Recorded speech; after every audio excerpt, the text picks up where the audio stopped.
Another instance was when a neighbor wronged my family through a bad business transaction, and the person took it to media, the person took it to a radio station, called out my name, called out the issue. And I can remember that day I felt hurt and vowed never to forgive him. The spirit of unforgiveness consumed me, causing me to hate anyone who would resemble the people that had wronged me. I knew I needed healing when I realized that seeing these individuals could trigger heart palpitations and potentially lead to a cardiac arrest. I want to thank God for deliverance from the spirit of unforgiveness and instant irritation. So from a young age, I committed my life to Christ and learned the importance of forgiveness. I understood that forgiving those who wronged me was a fundamental aspect of my faith. I practiced instant forgiveness, and even without being asked, and made it a point to address issues directly. However, during my teenage years, I began to feel proud and entitled due to a position I held in school. I started to believe that people shouldn't offend me and get away with it.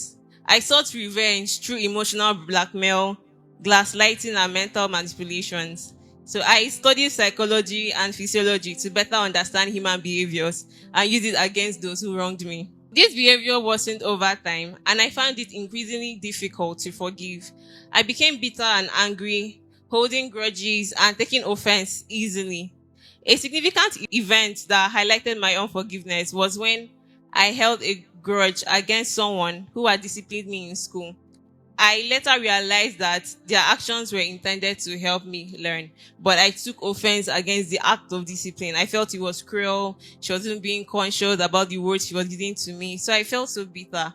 Another instance was when a neighbor wronged my family through a bad business transaction, and the person took it to media, the person took it to a radio station, called out my name, called out the issue. And I can remember that day I felt hurt and vowed never to forgive him. The spirit of unforgiveness consumed me, causing me to hate anyone who would resemble the people that had wronged me. So if someone had offended me and I see someone that looks like you, I would instantly just hate the person for just looking like you. It was that bad. I knew I needed healing when I realized that seeing these individuals could trigger heart palpitations and potentially lead to a cardiac arrest. So I wouldn't want it to be that I'm walking on the road, I'm seeing the person that offended me and my heart is paining me because of you. No, I couldn't do that. So I knew I needed healing when I realized that seeing these people could trigger this cardiac arrest. I stumbled upon a message from a pastor. So before this time, I wasn't in university, I was still at home. And I had stumbled on a message by a pastor, a female pastor, who had shared her experience with unforgiveness and taught me to pray for and bless those who had wronged me. Her words brought some healing, but I knew I needed more. So coming to GLH was a turning point for me. So during a sermon of unforgiveness, this was the season of inheritance series, and pastor was talking about the daughters of Zelophehad, and he linked it to feminism and how some ladies have bitterness and anger against their father. Pastor started praying and rebuked the spirit of unforgiveness. I felt an unexpected release in my heart. I was screaming and crying uncontrollably. It was as if something had pierced my chest. So now, while pastor was praying, I was screaming. I was wondering, why am I screaming? I don't have any hurt against my dad. So why exactly am I shouting? I only realized that it wasn't me. It was obviously the demon of unforgiveness that was trying to get expelled from me. This experience was a major deliverance for me, and it highlighted the need for me to forgive people and let go.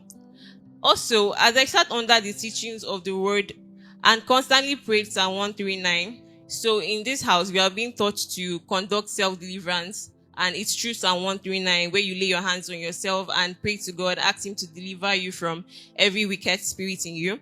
I experienced gradual healing. The irritation and tendencies to pick up offenses that once plagued me began to lift. So I would get irritated for the fact that I'm sitting down and you're sitting out close to me and your body is touching me. I'll feel so annoyed and irritated. It was very annoying. Or either I would arrange my bed, you're coming to sit down on it, and you don't stand up and arrange it back. In my mind, I'm like, why did you just arrange the bed back?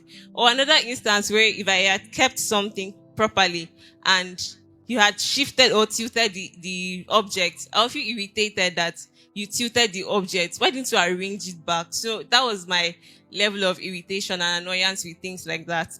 The irritation tendency got lifted, and our teachings in this house emphasize the importance of forgiveness, reminding us that living with others inherently involves potential annoyance. Therefore, we must carry a bucket of forgiveness with us. I learned valuable lessons about addressing conflict in a healthy manner.